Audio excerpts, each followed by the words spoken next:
Train is underway. Over. You're good. 2696. Out.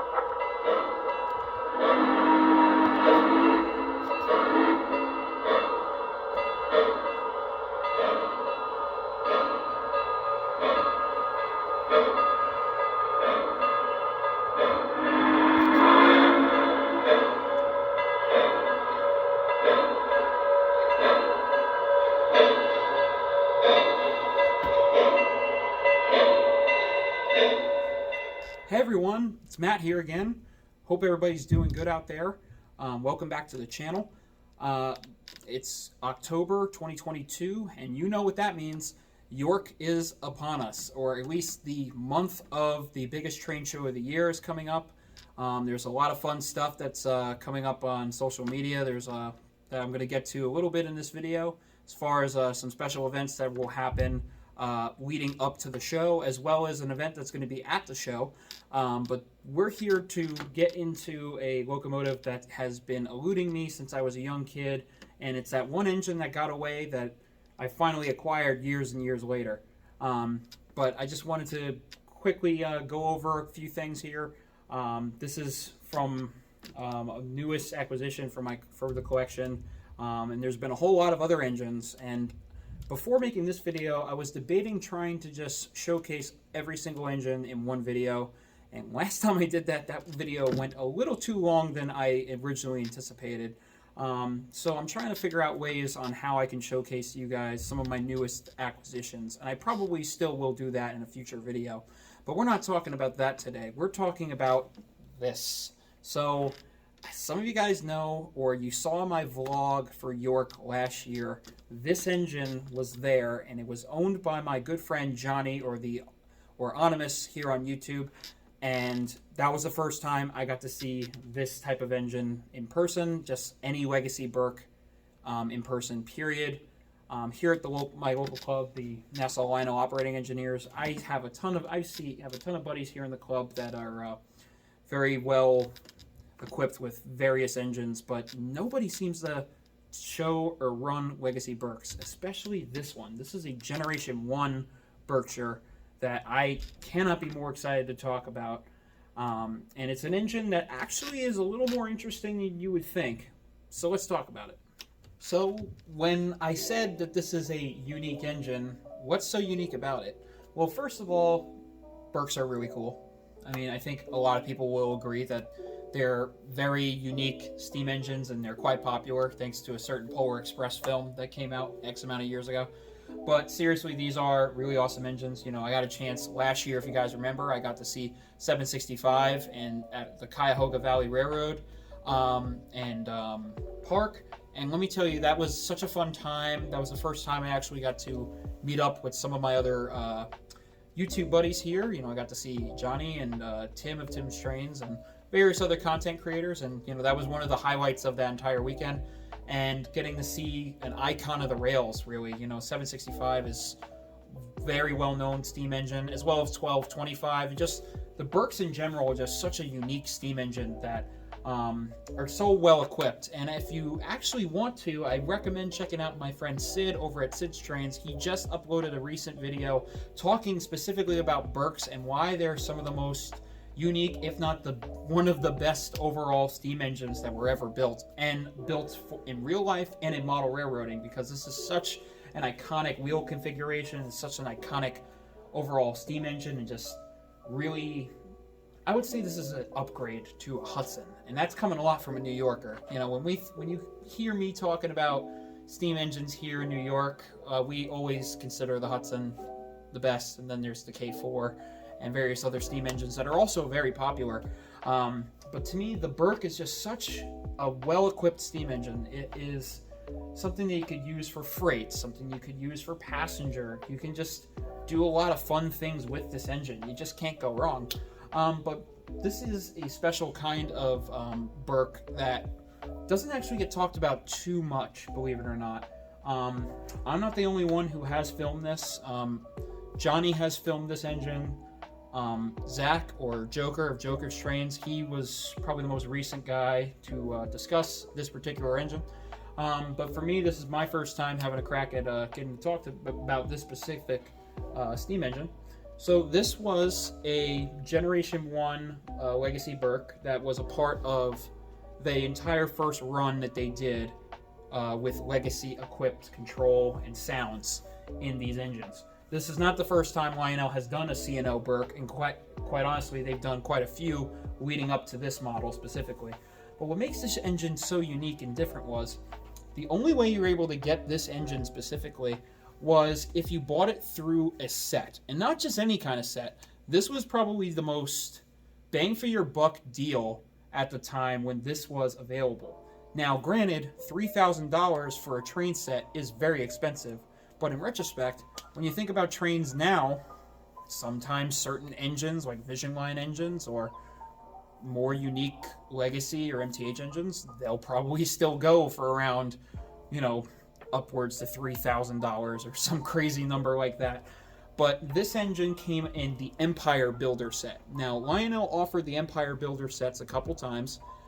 Before they did this, they did a Mohawk set that came with a TMCC Mohawk, as well as it came with a whole bunch of really nice fully scale pieces of rolling stock. It came with a crane, which was a TMCC equipped crane with the sound car, and various other fully scale pieces of rolling stock, die-cast coal cars, tanker cars, you name it. Same with this engine. This engine was a part of the second Empire Builder set that they offered, and this set came with this engine. It came with the Legacy 990 command set, which is the remote and the base, and it also came with a huge loop of track, which would be 072 curves, straights, a full transformer, and 2 power packs. It just gave you everything. And quite honestly, it's a set that I wish maybe Lionel would offer again at some point. However, it just doesn't seem like it's something that Lionel, I think, could ever realistically offer again, given how today's inflation and things are. You're talking of a set that's well past $3,000 in today's market.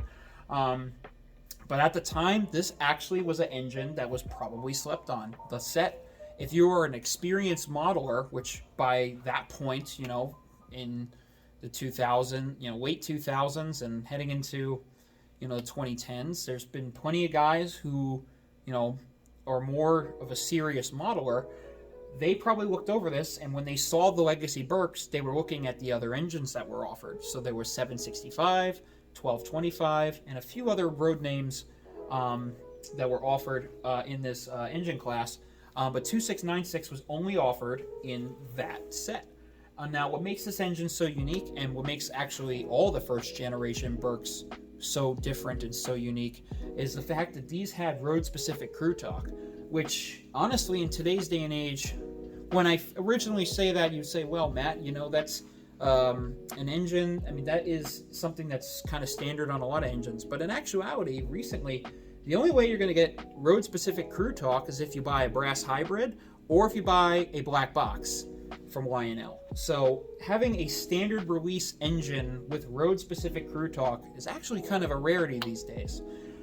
So I'm now going to get into the specifics of this engine. So let's talk. Okay, so now that we're trackside with 2696, now I can get into a little more in depth about the electronics. Now, I'll probably go over a quick glance of the details on this engine, but not too much because these engines have been out for quite a long time. But what's different about, I want to mostly showcase to you guys the difference between a Gen 1 versus a current gen, or Generation 2, or whichever have you, Legacy engine. Now, right off the bat, before I even decide to fire up the locomotive, we can go right away just purely off of the electronics that were used on this engine. So you can see these are still the old incandescent lights that Lionel was using on TMCC engines and really some of the earliest command control engines. So you're not going to get LEDs on this engine, which that's okay. These still look really good. I actually kind of Partially, I kind of prefer the older lighting on the condensers to a degree. It's this more of a warm yellow kind of white color than it is the super bright white that's probably not realistic to a steam engine. And for an engine like this, I think that actually looks really good. So next what I'm going to do is I'm going to fire up the engine off the legacy remote. Now you still program it the same way. Now these actually came with modules. So if you're not familiar with what those were, they basically were these little orange tabs that you would put on the very top loader here on the remote. There's this tab here. When you pull off the top of the legacy remote, you're going to get this piece here for a module. And basically, it gives you an easier way to program an engine into your remote instead of having to manually go in and manually punch in the number and the name of the engine that you want. Basically, you would take the loader in, set it, hit the set button, and then you're done. You will be pre-programmed to a specific number, probably the first two numbers or the last two numbers of the engine. Obviously, this is pre 4-digit addressing that we're going to be getting with the base 3 remote, and just the base 3 in general. But what's cool is just kind of how these work versus a newer engine. So in some cases, these are advanced. Obviously, this is advanced TMCC. This is beyond what they did originally, but they're still old remnants of TMCC or Rail Sounds 5.0, which was the latest and greatest, or Rail Sounds 6 even.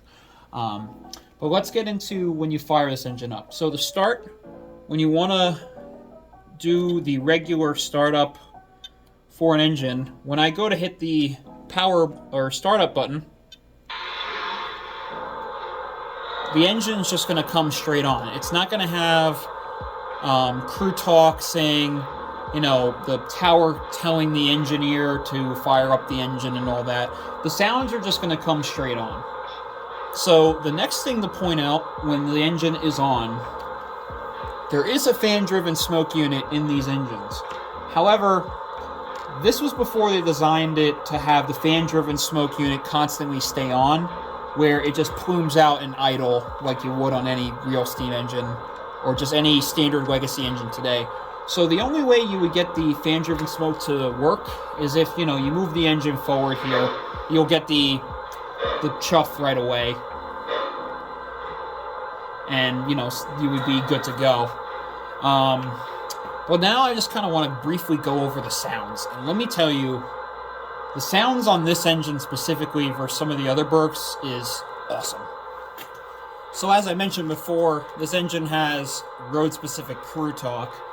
Now, what's cool about this, given the region that this engine ran in, this is Chesapeake and Ohio, you know, this is going to be like more Midwest.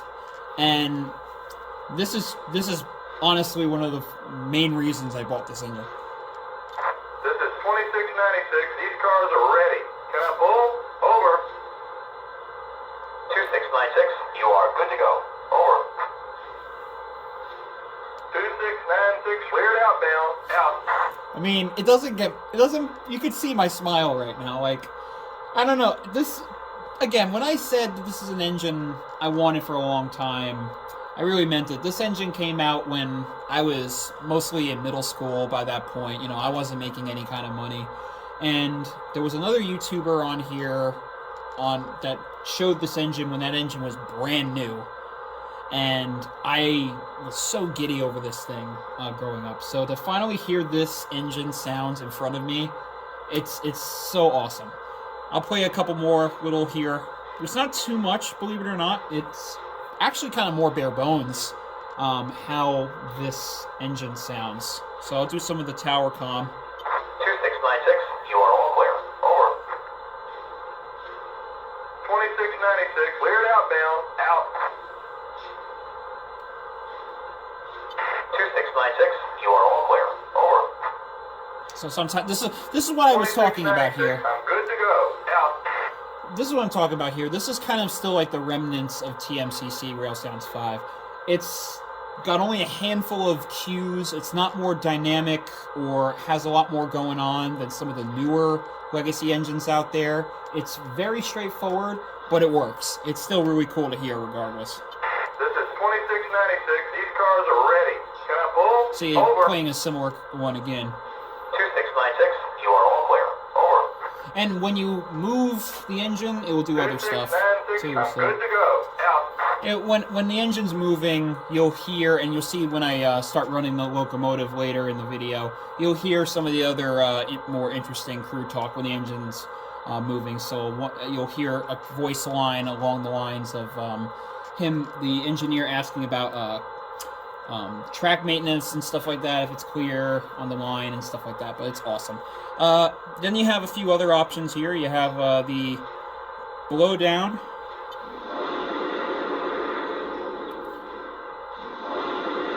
And see, this is another example here.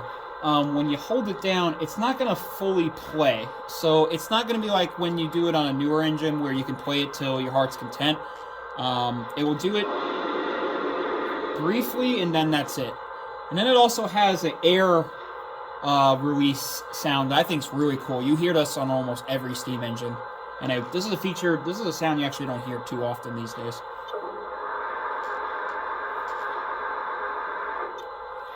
That's so cool.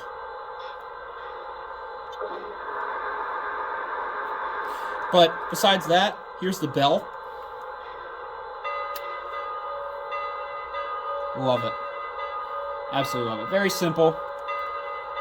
But here's probably one of my favorite things besides the crew talk on this engine. The whistle on this thing is just aggressive. Such a appropriate freight whistle.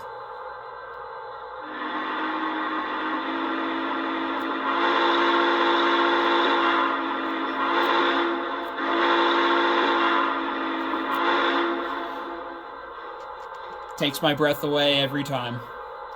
But what's really unique about this, at least to me, I seem to find on these first generation Berks, the quillable whistle is just so responsive. Like I'm barely tapping the whistle cord here.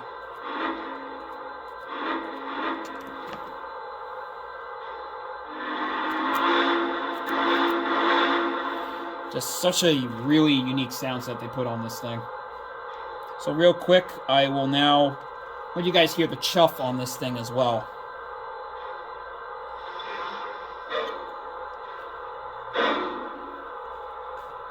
Just such a smooth performing locomotive.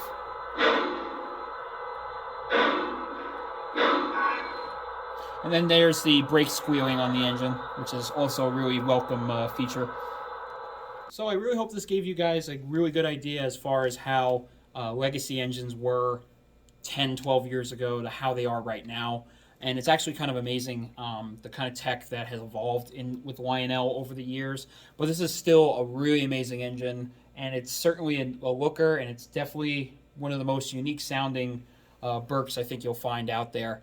And it's just fun. It's an engine that I grew up wanting, and to finally own one of these is just really awesome. I'm very fortunate to have it, and I gotta thank Trains. That's Trains with a Z. The friends over there have a awesome supply as per usual. You can never go wrong with them. I definitely recommend you guys checking them out sometime. They have an online store, and they're actually going to be at York. So if you have a chance to go talk to the folks, they're wonderful people, and they'll always be able to take care of you.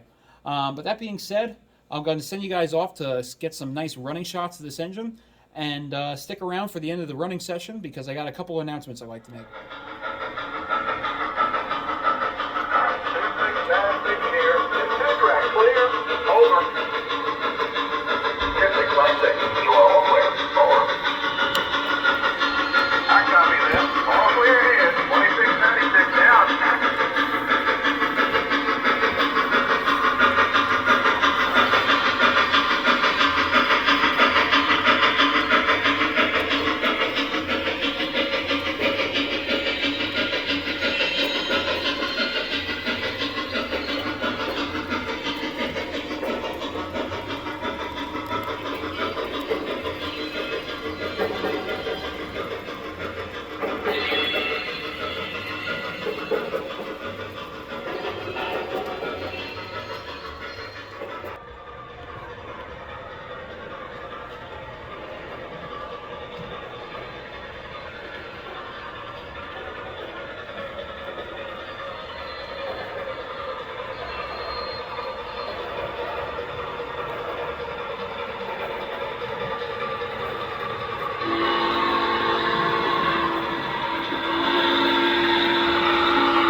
So like I said at the beginning of the video, York is fast approaching.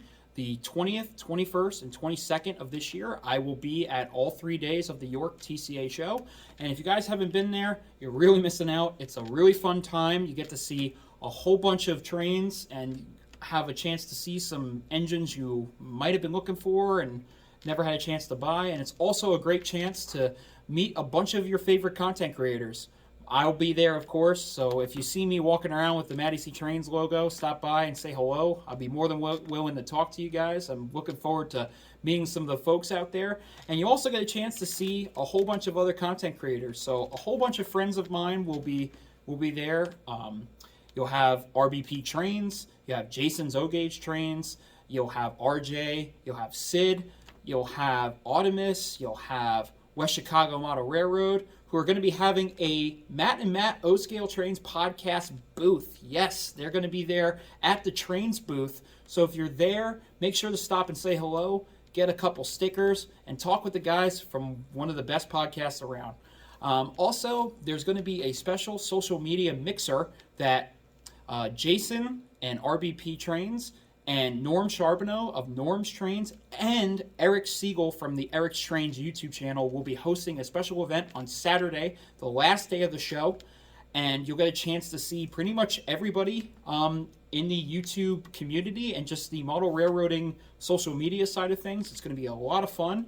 Also, Train World is going to be having a special event where you'll be able to get a chance to see a whole bunch of these other content creators I mentioned. Also, my friend Chris over at Chris's Trains and Things. You'll have Ben of Ben's Trains on Instagram that are going to be a part of Train World's York virtual event. They're going to be doing an entire block of special events each day leading up to the 3 days of the show. It's going to be a really fun time. The social media influencer night is going to be one of the first events of the week. And you'll be able to check that out. The link to the live stream will be below, as well as just all the information you could want. So it's going to be a fun time. It's really good time to be in the trains right now. This is the best time of the year for me, and I can't wait to see you guys all there.